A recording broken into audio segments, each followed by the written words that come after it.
Okay, so here's a follow-up about all the Hyundai information that's been going on. We know that today the folks landed back in Korea and met up with their families, and you might be seeing on some of the media that there is this joyous like reunification of families and workers and stuff, and people are happy to see their family members returned home safe. And apparently the administration was trying to talk those people into staying and working and not going home because it was either an inconvenience to the process of the work on the ground, or it was an absolute embarrassment, or it was, a setback that people didn't want to have to deal with, or all of that, right? And I imagine that's all of it. And so here's the problem with taking a position that most people haven't thought about. And I'm going to explain to you what I think is about to happen. And oftentimes when I've told you what I think is going to happen, I'm not wrong. And if I am wrong, I come out and say, hey, I was wrong about that. But I haven't had to do that yet. So what I think is about to happen is that plant is going to stop. It's going to get slow rolled into a halt until probably a period of time where either A, they can no longer work on that plant because it's in disrepair. Yeah. Or they've decided to abandon the site. And they're not going to just come out and say, we're leaving Georgia, but now is the time to watch what everybody's favorite governor, Gavin Newsom, is going to be doing.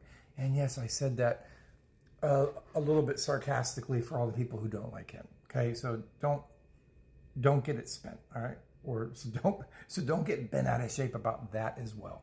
So everyone's going to be watching what Gavin Newsom is doing, because Gavin Newsom, if you hear that he's talking to people in Korea, or he flies to Korea, or someone from Korea flies to California, I have a strong feeling that Hyundai and maybe a couple others are going to follow suit, and they're going to move their productions into California. But Koreans are a little bit smarter than that, right? And while that might be the immediate thing on the table, the problem is the Koreans are asking themselves the same question. Will the leadership in California remain as it is, or is there going to be somebody new in charge? Will there be a new sheriff in town in 2028 when the governor's race happens again, right? Is it 2028? I believe it is. I don't think it's 2026 that Gavin's term ends, but I believe it is 2028. So California will have a new governor in 2028. We'll see who that is. We don't really know who it is right now, but that's coming up. And South Korea might be like, we might need to make some decisions on what's going on in Georgia, because that's untenable, because they've discovered that they made an agreement with the U.S. government to build a plant, hire American engineers to work there with them. And then they discovered that A, there were no engineers in Georgia or in the vicinity that spoke Korean to fill the jobs, which was a known factor. You have to be able to speak Korean and look at the folks in the eye to talk about the blueprints and talk about what their planning is and talk about what's going on with the work for the day and blah, blah, blah. Nobody was applying for the jobs for months over months over months.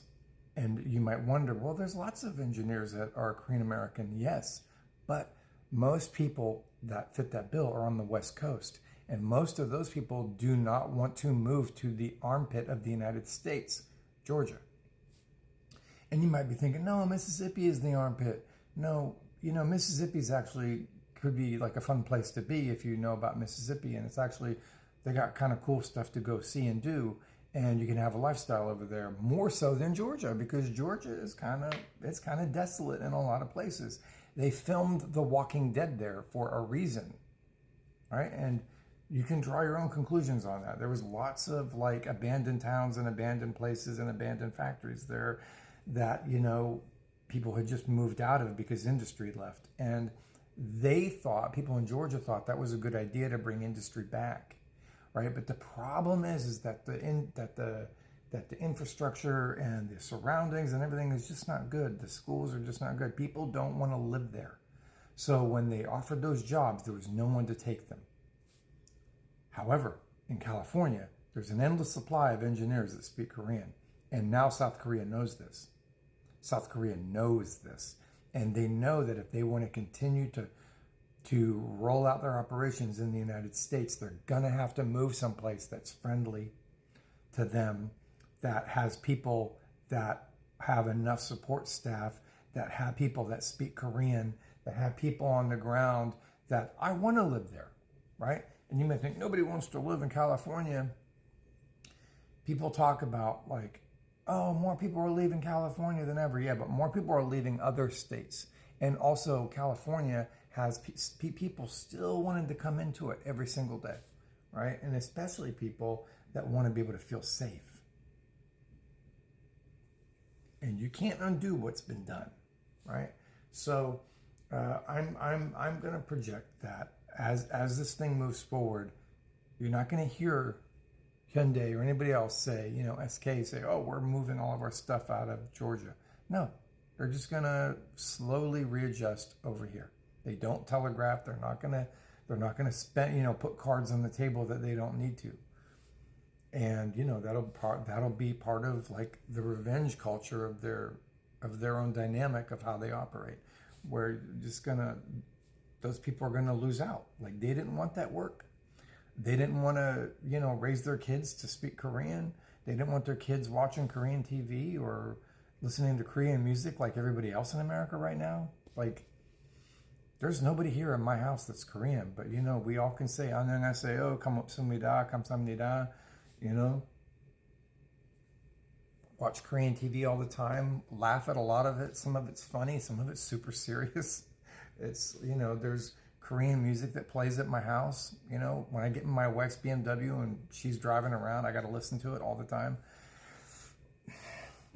You have to understand that you have to continually prepare yourselves for the future. Always, always, always. I study Chinese. I study Mandarin every single night.